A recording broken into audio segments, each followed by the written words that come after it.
So welcome back to the channel. In this video we'll cover this amazing lab. So simply click on start lab, and if you want to enable this yellow check my progress bar, just check the video description.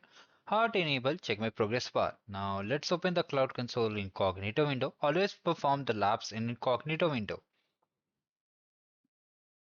Now here click on I understand, and in the next step we'll be activating the Cloud Shell. But in between, if you get this kind of pop-up, simply click on I agree and continue, and then just click on this button to activate the Cloud Shell. Here you'll be prompted to just click on continue and then authorize yourself. So just stay tuned, click on continue, and after that authorize yourself. Okay.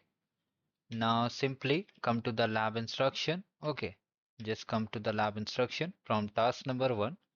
First, let me see. Okay, first we'll create a GMP cluster. Okay, just come over here and paste it. Let me increase the font size so that everyone is able to see over here. Now this may take 5 to 10 minutes. Sometimes it may take more time for the cluster creation. You need to wait for it. And after that, we'll move forward to the next step.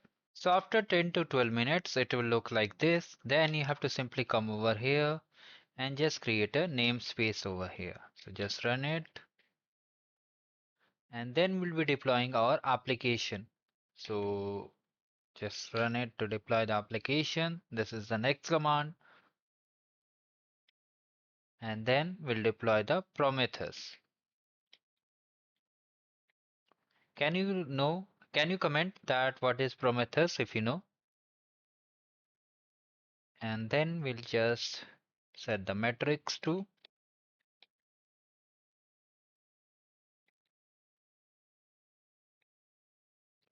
and after that we'll be forwarding the port, and we'll be seeing the metrics UI. So just run it, and then just check the score if you are able to get the score.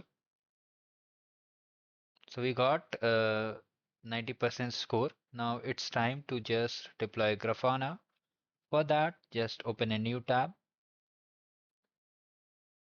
How I opened a new tab? You have to simply click on this plus icon. Okay.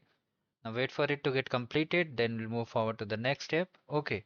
So just come over here and just change the directory and then just run it. After you run it, you have to forward the pod to see the UI.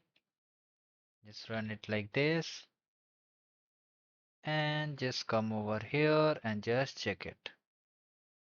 So you can see we have completed this lab very simply, very easily. If you still have any doubt, do let me in the comment section. Do subscribe the channel and have a great day ahead.